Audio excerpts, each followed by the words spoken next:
Olá,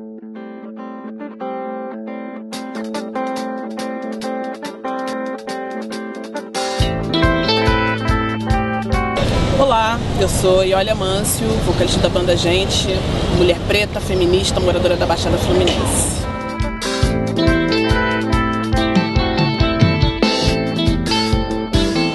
Então, a banda Gente, ela começa em 2011, mais ou menos. A gente se reunia muito constantemente na nossa casa, a gente era recém-casado, eu e o Wallace, e aí a gente começou uma movimentação para falar de música, falar de arte, de cultura, de sociologia, de religião, enfim. E aí a gente começou as primeiras letras a surgirem e a gente entendeu que estava na hora de começar uma banda. Então começa eu, o Wallace e o meu irmão caçula e alguns amigos, e depois a coisa foi ganhando mais seriedade. Quando eu fui decidir pelo caminho da música, eu já estava casada, eu já não morava mais com os meus pais. Então não aconteceu esse momento de chegar para a família, então eu vou viver de música. Isso foi muito natural porque eu já não estava mais dentro da casa dos meus pais. Mas meu pai super apoia, meu pai vai nos shows, né? Meu pai gosta. Meu pai se escuta no rádio que vai ter show não sei aonde, ou que tem alguma possibilidade, ele me manda o contato da rádio. Meu pai acha que tudo funciona de uma maneira muito fácil. Ele é um fofo. Minha alegria era alguns centavos que às vezes eu ganhava pra ir comprar bala. Saía correndo na rua entre os carros. O processo de criação de sonoridade foi um processo mais extenso. Eu acho que a gente ainda está amadurecendo esse processo, porque assim, quando a gente começou, a gente não... Banda da Baixada Fluminense, banda de quintal, começou a ensaiar no próprio quintal de casa, a gente não tinha instrumento musical. A primeira coisa que a gente fez enquanto banda, que acho que marca o início da banda mesmo em agosto de 2011, a gente faz uma vaquinha com a família e com alguns amigos para poder comprar uma bateria, porque na época a gente não tinha grana para ensaiar em estúdio e tal, então a gente começou a montar a banda no quintal, comprando essa bateria, que foi paga com a ajuda de amigos, e dali a gente começa esse trabalho ainda muito focado no rock, que sempre foi o nosso estilo, né, desde a adolescência, e aí a gente começa a sentir a necessidade de incluir coisas, já que as nossas letras elas são falando sobre a humanidade, falando sobre essas questões humanas muito profundas, então a gente começou a sentir que o rock ele não dava conta de responder a essas questões que a gente trazia. Aí já do Rock Está No Ar, que é o nosso primeiro EP, a gente já começa a sentir a necessidade de sair um pouco do rock, de buscar outras referências para música, para compor os sentimentos. A gente tem muita necessidade de trabalhar aquilo, a sensação daquilo que a gente está falando na música. E aí o rock começou a ser insuficiente para definir todas essas coisas. Então a gente começa a sair, começa a procurar o funk, começa a procurar o baião, começa a procurar o blues, né? O primeiro EP ele ainda é bem...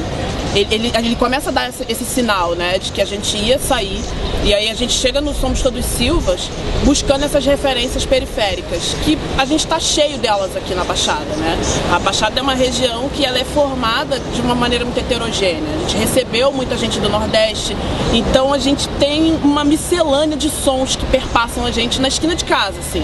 Você chega na esquina de casa, numa casa tá tocando funk, na outra tá tocando um forró pé de serra, na outra tá tocando um tecnobrega, e a gente foi juntando todas essas referências para construir a nossa sonoridade. Acho que a nossa sonoridade ainda está se fazendo, ainda está se concretizando. Quem escreve as letras é o Wallace, mas eu sou coautora, editora das letras, né? Eu intervenho nas letras constantemente. A gente canta aquilo que nos perpassa. A Rede, por exemplo, o Wallace começou a escrever horas depois de um assassinato que aconteceu perto do nosso portão. A gente morava aqui em Mesquita, em Santa Elias, e escutamos uns tiros, era umas 5 horas da tarde, horário de verão, então o dia estava bem claro. A gente chegou a ver o carro que efetuou os disparos fugir pela janela, nossa casa era no 2º andar. E de duas, aí a gente entra na questão das instituições eficazes, de 5 horas da tarde até 10 horas da noite, o corpo ainda estava no mesmo lugar, a família gritando, aparecia mãe, aparecia filho. E ali, na hora que a família está sofrendo, é que a gente percebe que não faz diferença se ele era bandido ou não, se ele tinha feito algo para alguém ou não. A gente até hoje não sabe quem era a pessoa, eu não procurei saber. Mas o fato é que o sofrimento daquela família, aquela angústia que a gente ficou ali sentindo de 5 horas da tarde até as 10 da noite, foi o que inspirou a letra da Rede. né? E o absurdo de esse período todo de tempo, um corpo ficar ali no chão, um asfalto quente, sabe? Então, esse momento chocou muito, ele doeu muito na gente, em estar ali, em participar daquele funeral a céu aberto, de alguma maneira. E é esse tipo de coisa que vai inspirando a gente a escrever, né? São coisas que a gente passa, que a gente sente, que a gente escuta, né? Não tem como fugir dessa situação de violência. Acho que o Somos Todos Silva acaba sendo um disco de muito condensamento dessas violências que a gente tem sentido, desse agravamento da violência desde 2013 para cá. E esse meu filho amado já não volta pra casa, já não deita na rede da varanda de casa. Ele foi confundido com os da vida errada. Foi um homem de farda que lhe deu uma bala. Todo dia eu chego com meu fardo pesado, vejo a rede vazia, na tristeza me embalo. A gente construiu, pelo coletivo BXD Nunca Se Rende, que é um coletivo formado de músicos ancestrais da Baixada Fluminense, uma galera já bem da antiga, e a gente construiu um documentário que leva o mesmo nome do coletivo, que é a Baixada Nunca Se Rende, e que foi feito pelo pessoal da ONU, num projeto chamado Música para Avançar no Desenvolvimento Sustentável. E aí eu fui escolhida dentro do coletivo para representar a Baixada Fluminense no Chelsea Film Festival, que esse documentário passou nesse festival de cinema lá em Nova York. E aí eu fui lá para poder representar a Baixada Fluminense. A música Rede, que é a música do Somos Todos Silva, representa a ODS 16, que é o Objetivo de Desenvolvimento Sustentável, que fala sobre ações mais eficazes, né, das instituições públicas no Brasil, ações eficazes, políticas mais eficazes. E a gente tem essa dificuldade, esse ano é ano de eleição, e a gente está aí nesse embate das políticas públicas eficazes, né? Como a gente consegue fazer o Brasil ser mais eficaz, né? Em aplacar essa questão da desigualdade social, a mortalidade infantil, a mortalidade, o genocídio dos jovens negros no Brasil. É uma questão alarmante para o mundo, porque o Brasil é uma nação gigante, é uma nação de proporções continentais, 207 milhões de pessoas, e a gente, mesmo sendo uma economia forte, a gente tem que conviver com esses números aterradores, né? E isso chama a atenção do mundo. O bloco de pedra inanimado reflete o trabalho da gente sofrida. É tudo distante, é tudo cinza. Uma das coisas fundamentais para a minha consolidação de entendimento de negritude veio a partir do próprio rock, quando eu me manquei de que não haviam mulheres negras no rock. Eu me manquei que eu era uma exceção e que eu olhava para o lado e não encontrava referência. Isso começou quando eu fui começar a buscar referências de figurino para tocar nos shows. E eu percebi que quase não havia mulheres no rock e que essas mulheres poucas eram brancas, principalmente loiras e ruivas. E aí eu fui buscar referência no rock internacional e percebi que lá também não tinha mulheres negras. Eu achei uma banda de rock negra, que é o Skank Anansi, na Inglaterra, que é uma modelo, né, um modelo de passarela, e aí nossa, é difícil mesmo. E aí eu fui começando a voltar no tempo para buscar e fui perceber, cair a ficha de que o rock começou no movimento negro americano. O rock da década de 50 era um rock negro, né? Irmã Sister Rosetta, Tarp, e isso foi apagado. As mulheres negras tinham um papel super importante no rock da década de 50, os homens negros tinham um papel super importante, e isso foi sendo embranquecido, isso foi sendo absorvido pela indústria cultural, pela indústria musical, e simplesmente embranqueceu. E hoje a nossa referência de roqueiro, a imagem que a gente faz de roqueiro é um homem branco, loiro, sabe, de barbudo, tocando guitarra, e a gente perdeu toda essa referência negra que o rock tinha.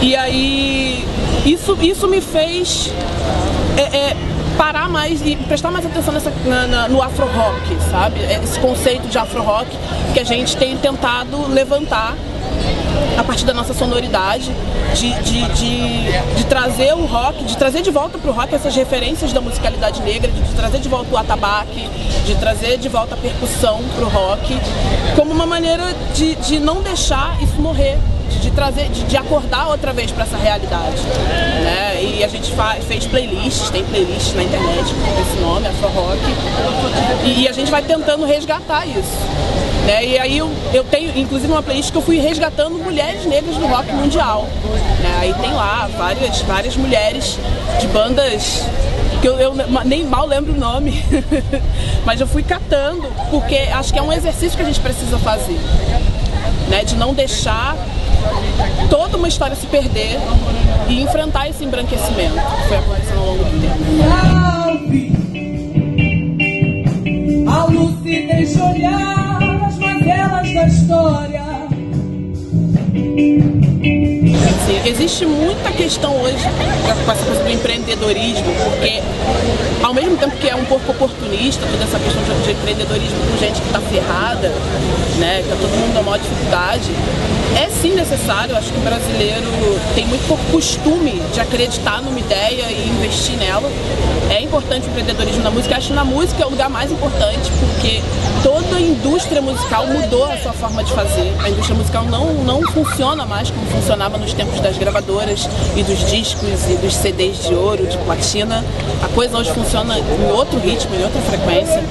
E quem não tiver essa ideia de empreendedorismo musical, de acreditar, de buscar e reinventar esse mercado, não vai sobreviver muito tempo nesse caminho. É um caminho, cada dia mais o músico ele precisa se empoderar dessas ferramentas de mercado mesmo, desse capitalismo, né, bem propriamente dito, saber como se faz dinheiro nesse ramo. Eu não digo isso por grande experiência não, também estou nessa aprendendo, quem tiver informação inclusive me passa. Porque estamos todo mundo junto nessa. Acho que a grande palavra dos próximos 10 anos é o empreendedorismo. A gente vai ter que aprender a fazer dinheiro. Eu só fui começar a pensar na construção de uma carreira já bem tardiamente, mas eu já tinha me envolvido com música antes. Eu tive uma passagem, um período dentro da igreja evangélica onde eu cantava. Eu tive banda de hardcore quando era adolescente do rolê, na época de Passarela do Rock. Tive bandas, né? Não existia um desinteresse pela música. Eu não descobri a música de repente, no fim, já depois de casada. Eu tinha uma vivência, mas era uma vivência sem nenhum compromisso profissional. Só que aí depois que você fica adulto, não dá mais pra levar as coisas na brincadeira. Você precisa fazer de verdade, fazer a sério. Mas eu acredito muito nessa juventude, eu acredito demais. Eu acho que a possibilidade da internet, ao mesmo tempo que ela traz uma pá de teorias conspiratórias muito loucas, ela também traz informação. Eu acho que quem estiver buscando informação vai encontrar. Eu acho que hoje está muito mais fácil do que quando eu comecei em 2011. Hoje tem muitos vídeos na internet sobre carreira musical, sobre como construir, tem workshop, tem palestra. Na época que eu comecei não tinha nada disso. A gente procurava e era tudo em inglês, não tinha aqui no Brasil, ou não tinha na Baixada, só tinha lá na Barra da Tijuca. Ainda é um pouco elitizado esse meio, mas eu acho que cada dia mais essas informações vão estar democratizadas. Eu acredito muito nessa juventude que vem aí, que está com tudo isso na mão. É só ter cabeça e querer, vai conseguir fazer. Quem variou, não sei, só sei que parou. E se eu chego atrasado mais uma vez, eu sou descontado. O plano agora é estabelecer a banda Gente, é fazer turnê, se possível no Brasil. A gente está doido para conhecer o Brasil. Até para ganhar mais referência, ganhar mais argumento, fazer mais letras. A gente está doido para viajar, para botar o pé na estrada. É difícil, não é uma coisa assim muito fácil, é um desafio hoje pra gente isso, mas a gente acredita que vai vencer. Eu acho que não existe motivo pra gente não conseguir. Eu acho que a gente tem muita possibilidade, eu acho que o que a gente está falando hoje é necessário ser dito. Eu acho que tem muito ouvido para ouvir. A gente só precisa descobrir como desamarrar esses nós pra gente chegar.